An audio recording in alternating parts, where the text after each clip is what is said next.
Hey guys, Andrew from Amiga Digital, how you going?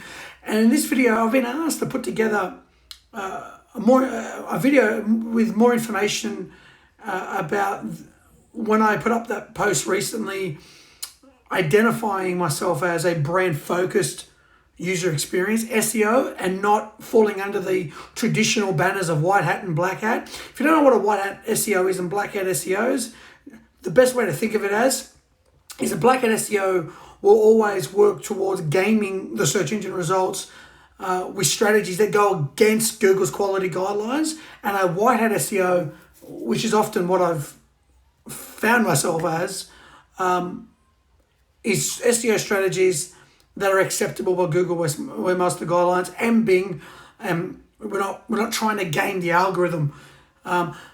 The reason I've sort of departed and I don't identify with myself in that camp anymore is because a lot of the content in that space, it's awesome content. I read it, I enjoy it still, but it's very much trying to keep up with an algorithm. They're more sort of inclined to learn about how the Google algorithm is evolving and building their strategies around that.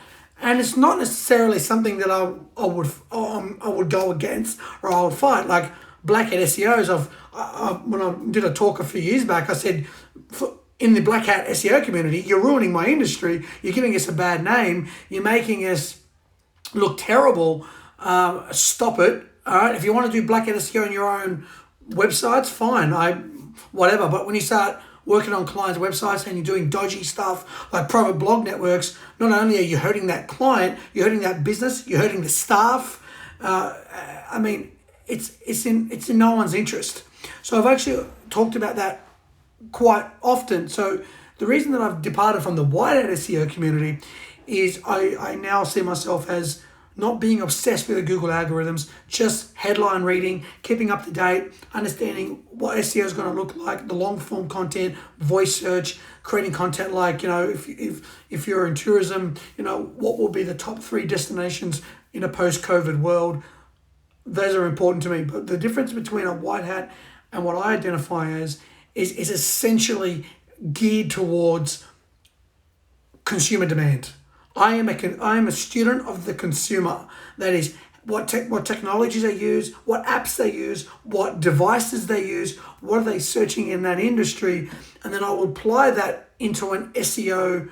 I would translate those strategies in what it means for SEO. I've always said, what is smart for SEO is smart for your business. Why should your brand be spoken about in relevant and authoritative communities? So if you're in I got a few friends, James Wrigley's a shout out, man. I did a recent podcast with himself. The reason that I would encourage James as a financial advisor to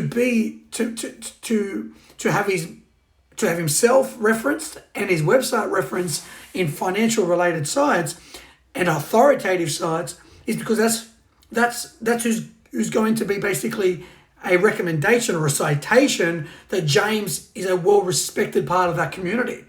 So what does that look like when I transition that into SEO? Getting links to his website. But first and foremost, I want to position James and First Financial as the go-to place for financial advice through content marketing and understanding what content or how do we apply these strategies to position ourselves as a central thought-leading authority in that industry. Not worried about, guess what? We did a recent case study and we found that page speed isn't that important as a ranking factor, so let's not worry about it. That is generally the response among the white hat community when there's an announcement. Not all white hat would see it like that, but when Brian Dean did a recent case study and showed that page speed isn't as beneficial in terms of SEO as everyone claims it to be, people start taking their foot off the accelerator and pushing their clients to have a really quick website. The reason that I don't really care about that study, and I don't really care whether it is a major SEO ranking factor or not, is it's a user experience factor in my opinion, and it's what the consumer demands. We're an on-demand society. Everything is one button away or one touch away. I want to watch Last night I went to watch the Die Hard movies. It's just like, bang, I watched Die Hard. I don't have to wait for it to appear on the TV guide on Foxtel anymore. So it's that understanding that I want what I want right now. And so developing the SEO strategies around my only algorithm is being the student of the consumer, not worried or entrenched about an algorithm that is ever changing. No, I'm not even sure the Google engineers even know what it is anymore. And that it's a bit of a joke to a lot of major white hat SEOs that I speak to in America. They actually find it as a joke, in all honesty.